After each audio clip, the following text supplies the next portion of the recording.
Ice cream so good, yes yes yes, poc poc poc, ya ya. Muriel, tu arrêtes de passer l'aspirateur s'il te plaît pendant que je tourne. Mes followers m'entendent pas, c'est insupportable. Ah non, par contre je vous ai dit que si vous voulez que je vous montre mes aisselles, c'est 5 €. Hein. Ah vous êtes là mes myrmidons. Pardonnez-moi, j'arrondissais mes fins de mois. Oh, les temps sont durs, vous savez. Et ma condamnation par des juges rouges à verser 100 000 € à SOS Méditerranée ne me permet plus de nourrir décemment mes nombreux enfants.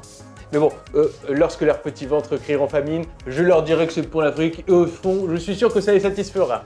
Tiens d'ailleurs, en parlant de sentences, de menaces et d'injonctions, saviez-vous à quel point le monde du cinéma est rempli de ces gentils inquisiteurs? Si comme mon pimpin vous n'en saviez rien, petite séance découverte.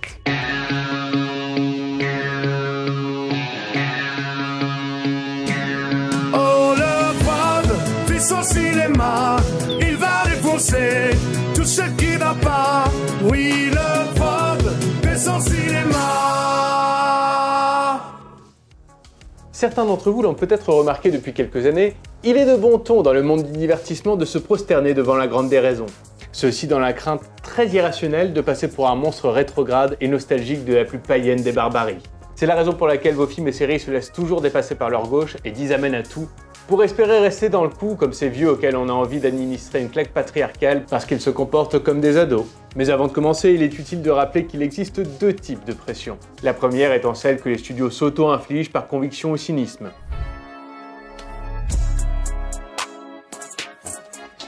Attention, pour les petits suceurs ou demeurés qui ne croient pas à ce que je raconte ici, tout ce que j'avance s'appuie notamment sur des articles ainsi qu'une quantité de livres différents publiés sur le sujet. Parmi les pressions que le système s'impose de lui-même, on peut citer les nouveaux critères de sélection aux Oscars.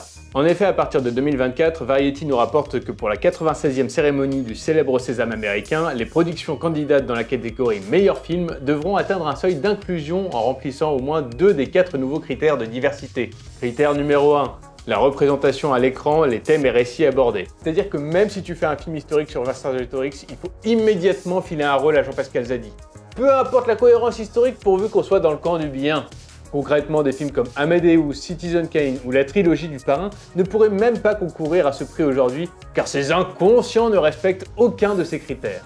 Critère numéro 2, et donc deuxième connerie, faire de la discrimination positive au sein de la direction artistique et de l'équipe du projet. Si un groupe est sous-représenté, c'est peut-être parce qu'il est au sein de la société une minorité. Quoi de plus humiliant en plus pour une de ces personnes d'être sélectionnée du seul fait de son appartenance à l'un de ces groupes? Quelle sorte de fierté peut-il en tirer? Oui, monsieur Hubert, arrêtez de m'envoyer votre CV pour le poste de directeur artistique. Vous êtes carreleur, ça n'a rien à voir. Peut-être, mais j'aime la bite. Oh. Say no more. Je vous envoie votre contrat de travail immédiatement.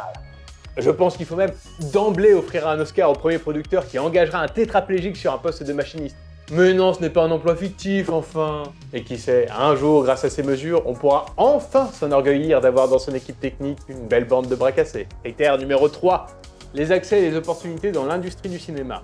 En gros, la société de production, de distribution ou de financement du film offre des possibilités de formation et ou de travail à des personnes appartenant à des groupes sous-représentés. Bon, si ça s'emporte en France, comme toutes les pires conneries américaines, le bon côté des choses, c'est que les blancs finiront un jour par bénéficier de ces passe-droits. Tu crois pas au grand remplacement, toi? Théorie nazie, ça existe pas. Ça existe au moins dans les pubs, les films et les séries. Ça reflète juste le visage de la France qui a totalement changé. Qu'entends-tu par changer? Je parle pas avec les nazis. Critère numéro 4, le développement de l'audience. Le studio doit avoir, dans ses équipes de marketing, de publicité et ou de distribution, plusieurs cadres issus de groupes sous-représentés, dont des personnes de groupes ethniques sous-représentés.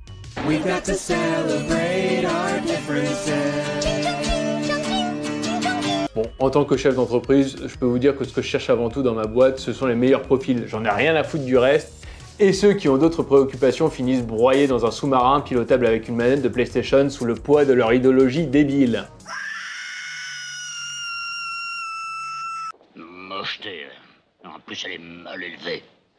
En dehors des Oscars, il existe d'autres exemples d'autoflagellation. Par exemple, sachez que certaines sociétés de production ont recours à des cabinets de conseil dits de diversité et d'inclusion pour relire les scénarios comme autant bénis de l'URSS et qui donnent éventuellement une croquette à leurs clients s'ils sont bien ouverts, consensuels et tolérants. Sauf avec les personnes de droite, bien entendu. Et même dans les outils qu'utilisent les scénaristes, il est désormais possible de s'auto-surveiller, notamment grâce au logiciel Final Draft qui permet à présent de renseigner le genre ou la communauté du personnage, mais surtout de montrer s'ils sont suffisamment représentés dans le script. Un buraliste transsexuel n'a qu'une ligne de dialogue, tu lui files un pavé. Alors ça ne servira absolument pas le récit, mais tu auras ta croquette, Jérémy. Quitte à mettre en place des outils qui encourageraient la diversité, je propose carrément de créer une caméra qui brûlerait les doigts de tout cadreur non racisé. Quoi ? T'es blanc et tu veux travailler? Mais tu n'as pas honte! Alors, vous moquez pas trop car, comme je le disais, ces conneries arrivent aussi en France. N'oublions pas que la présidente actuelle de France Télévisions, dont le salaire est payé avec vos impôts, déplorait que... On a une télévision d'hommes blancs de plus de 50 ans. Et ça, il va falloir que ça change. Tu l'as dit Delphine, et je pense même qu'il faut faire tout l'inverse, c'est-à-dire une chaîne de femmes noires de moins de 50 ans. Le problème, c'est que ça existait déjà et que malgré des tonnes de subventions obtenues grâce à vos impôts, France O a dû fermer ses portes en 2020. I'm sorry! No! Mais ce qu'omettent ces esprits fins et brillants que Nietzsche n'aurait pas renié, c'est qu'à terme, les candidats pourraient venir à manquer. Car, comme avec le pourcentage de plastique recyclé qu'on impose à l'industrie de la plasturgie, au bout d'un moment, on va tomber en pénurie. Et comment on va faire dans ces cas-là? Soit on devra attendre que des nouveaux agents soient disponibles pour produire, soit on emploie toujours les mêmes, compétents ou pas. Quitte à ce qu'ils fassent un burn-out. Bah alors? Et le droit du travail dans tout ça, hein? On veut faire bosser des noirs 200 heures par semaine? Qu'est-ce qui se passe? Le plus amusant dans ce concours de celui qui s'agenouillera le plus vite, c'est de constater que le mot racisme est devenu, pour ces gens au vocabulaire aussi limité que leur intellect, un mot valise dans lequel ils peuvent absolument tout mettre. Discrimination sociale, xénophobie, sexisme, glottophobie. Bref, le racisme en 2023, c'est tout ce qui n'a plus aucun rapport avec la race qui de toute façon n'existe plus au lieu de la loi française. Mais vous pouvez pas dire ça, c'est raciste. Ah, parce que les races existent. Intéressant.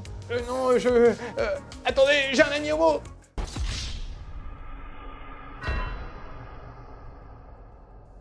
Les gens de la profession sont tellement prêts à rentrer dans le moule qu'ils se soumettent à n'importe quelle compromission idéologique, quitte à renier les leurs ou du moins à les étouffer. Et le truc marrant qu'on peut observer dans ce cirque grotesque, c'est qu'ils vont être amenés à être de plus en plus cons et à valider des trucs toujours plus insensés s'ils ne veulent pas se faire continuellement doubler par leur gauche un jour ou l'autre. Car c'est ce qui finit par arriver lorsqu'on veut rentrer dans leur jeu malsain, puisqu'on n'est jamais assez progressiste. Ils participent donc à une surenchère dans la bêtise qui, par définition, ne peut pas avoir de limite.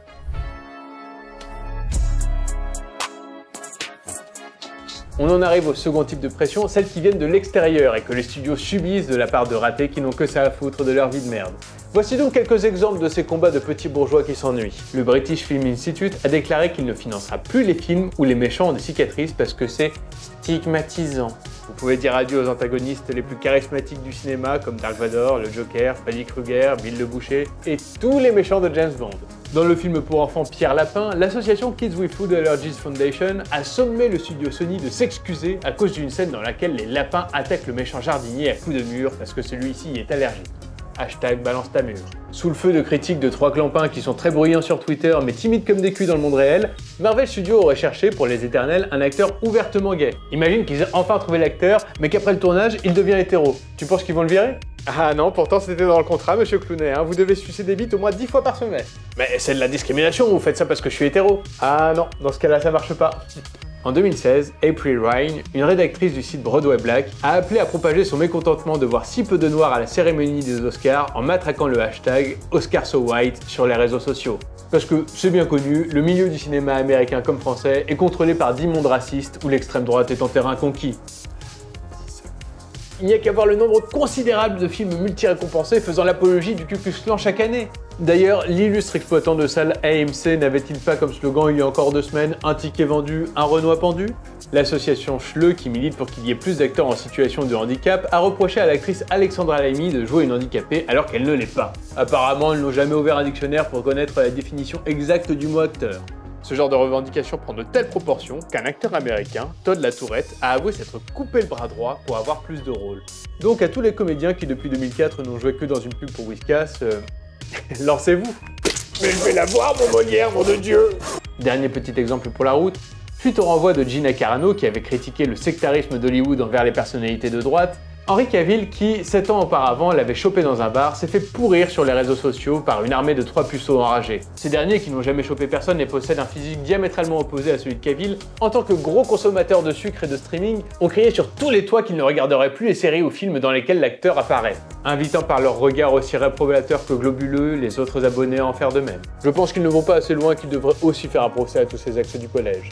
Les réseaux sociaux jouent d'ailleurs un rôle considérable dans cet effondrement où une minorité qui gueule plus fort que le reste impose ses règles. Ces individus, adeptes de la pleurniche, ont tous en commun un estomac qui, à l'instar de leur personne tout entière, est très fragile. Il n'y a qu'à voir le lexique répétitif qu'ils emploient pour décrire leur mal-être et qui tient à si peu de choses. Certains commentaires sont à vomir. Quand on voit la génération de systèmes digestifs sensibles qui est en train d'arriver, on se dit que gastro-entérologue est un métier d'avenir.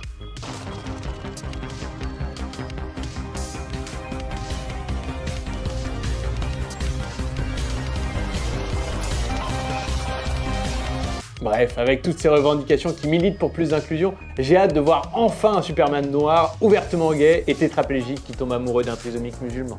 Quand on voit cette tyrannie des faibles, on en vient à croire que la propagande à travers les arts, c'était mieux avant.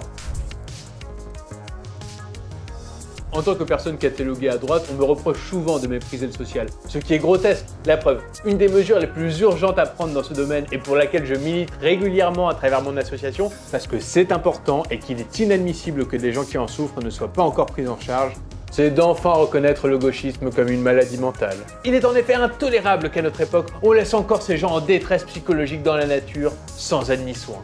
Alors, si toi aussi tu veux rendre le monde meilleur, partage cette vidéo. Les Elcars crevaient le menton, c'était Prod Carré alias le Pierre.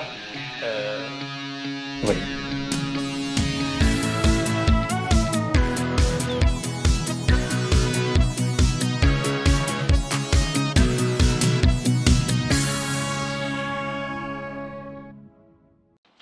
Excusez-moi.